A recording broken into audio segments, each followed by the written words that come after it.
Welcome to taste of veggie. குக்கே பண்ணாதவங்களையே இந்த 2-minute நூடுல் குக் பண்ணுறதுக்கு மோட்டிவேட் பண்ணியிருக்கு. ஆனால் இதை தவிர நம்ம வேறு எந்த நூடுல்ஸையும் வீட்டில் ட்ரை பண்ணுறதில்ல. அதுக்கு மல்டிபிள் ரீசன்ஸ். ஒன்று, நமக்கு என்ன இன்க்ரீடியன்ட்ஸ் போடுறதுன்னு தெரியல. ரெண்டாவது, we all think it is very very hard to make. கொஞ்சம் பேசிக் இன்க்ரீடியன்ஸை நம்ம பேண்ட்ரியில் வாங்கி வச்சுட்டோன்னா அதே ஏஷியன் டேக் அவுட் நூடுல்ஸை நம்ம கிச்சனில் எப்போ வேணால் குவிக்காக ஹெல்த்தியாக டேஸ்டியாக பண்ண முடியும். இன்றைக்கி நம்ம பண்ண போகிறது கார்லிக் நூடுல்ஸ். அதுக்கு முன்னாடி ஏஷியன் குக்கிங்க்கு தேவையான பேசிக் சாஸஸ் எல்லாம் காமிச்சிடுறேன். நான் இங்கேருந்து என்னென்ன இன்க்ரீடியன்ட்ஸ் வச்சுருக்கேன்னு சொல்லிடுறேன். இது டார்க் சாய் சாஸ், இது நல்ல கலர் கொடுக்கும். Normal soy sauce, it gives more umami flavour to the dish. யூஸ்வலாக ஏஷியன் குக்கிங்கில் ஃபிஷ் சாஸோ ஆயிஸ்டர் சாஸோ யூஸ் பண்ணுவாங்க. வெஜிடேரியனுக்கு வெஜிடேரியன் மஷ்ரூம் சாஸ்ன்னு கிடைக்கிறது. சில்லியில் நம்ம எனி சில்லி சாஸ் யூஸ் பண்ணலாம். இது இந்தியாவிலேருந்து வாங்கி வச்சது.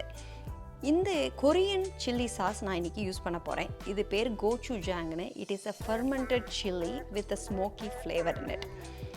எப்போதுமே அவங்களோட டிஷ்ஷில் சுகர் கொஞ்சம் ஆட் பண்ணுவாங்க to give a sweet flavour. உங்களுக்கு இந்த மாதிரி ப்ளம் சாஸ் கிடச்சிதுன்னா அது ஆட் பண்ணிக்கலாம் சுகருக்கு பதிலாக. It will give a more fruity and sweet flavour to the dish. Garlic நூடுல்ஸ்க்கு தேவையான இன்க்ரீடியன்ட்ஸ் பார்த்துக்கலாம். நான் இன்றைக்கி Taiwanese ribbon cut noodles use பண்ண போகிறேன். Any flat noodles are fine. இங்கே 10 பெல்லா மஷ்ரூம்ஸ் ஸ்லைஸ் பண்ணி வச்சுருக்கேன், 10 chopped garlic, green onions, tofu, firm tofu வச்சுருக்கேன். இந்த ரெசிப்பியில் நம்ம டோஃபுவை க்ரம்பிள் பண்ணி ஃப்ரை பண்ண போகிறோம். முதல்ல நூடுல்ஸை குக் பண்ணிக்கலாம். வாட்டர் பாயில் ஆகிட்டுருக்கு.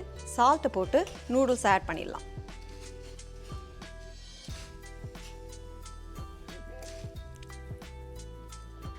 ஒவ்வொரு நூடுல்ஸ்க்கும் குக்கிங் டைம் டிஃபர் ஆகும். பேக்கேஜஸில் குக்கிங் டைம் போட்டிருப்பாங்க. அந்த டயத்தில் ஒரு 30 செகண்டுக்கு முன்னாடியே எடுத்து நம்ம வடிகட்டிடலாம். அப்போ தான் ரொம்ப சாஃப்ட் ஆகாமல் இருக்கும். நூடுல்ஸ் இப்போ எனக்கு நல்லா குக் ஆகிடுது. இதை ட்ரெயின் பண்ணி கோல்டு வாட்டரில் ரின்ஸ் பண்ணிக்கலாம். டோஃபுவை ஸ்க்ராம்பிள் பண்ணிக்கலாம்.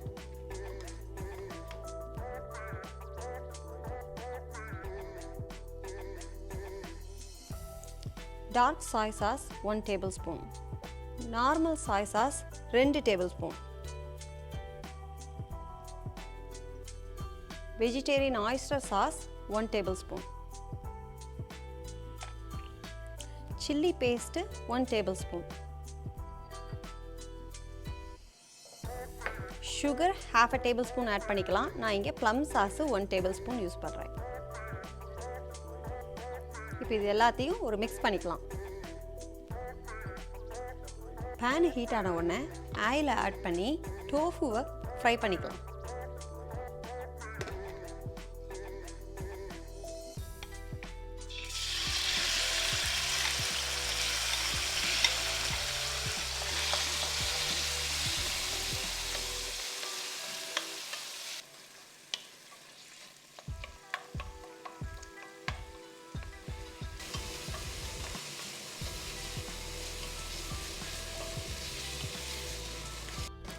டோஃபு இந்த மாதிரி சாஃப்ட் அண்ட் க்ரன்ச்சியாக ஆகிறதுக்கு 4 minutes ஆச்சு. இப்போ மிக்ஸ் பண்ணி வச்ச சாஸில் 1 ஸ்பூன் இங்கே ஊற்றலாம்.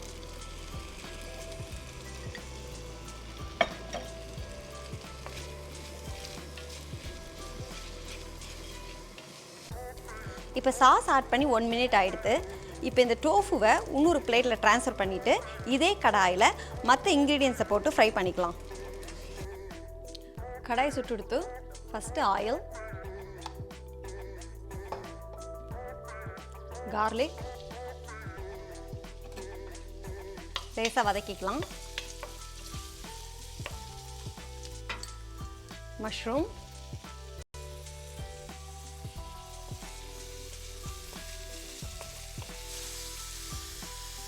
மஷ்ரூம் நல்லா வதங்கி எடுத்து இப்போ க்ரீன் ஆனியன்ஸை போட்டு சாஸை ஊற்றி லேசாக வதக்கிக்கலாம்.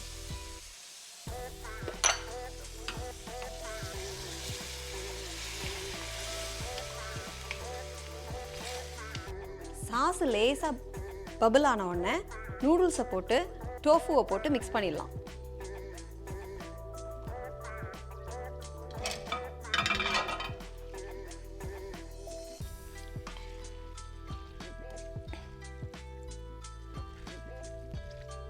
இந்த நூடுல்ஸை நல்லா மிக்ஸ் பண்ணிவிட்டு சால்ட்டு டேஸ்ட் பார்த்துக்கோங்க. எனக்கு சால்ட்டே தேவைப்படலை, ஏன்னா நம்ம நூடுல்ஸ் குக் பண்ணும்போதே சால்ட்டு போட்டுட்டோம். ப்ளஸ் சாய் சாஸில் நிறையா சால்ட் இருக்குது. பியூட்டிஃபுல் கார்லிக் நூடுல் ரெடி இப்போ.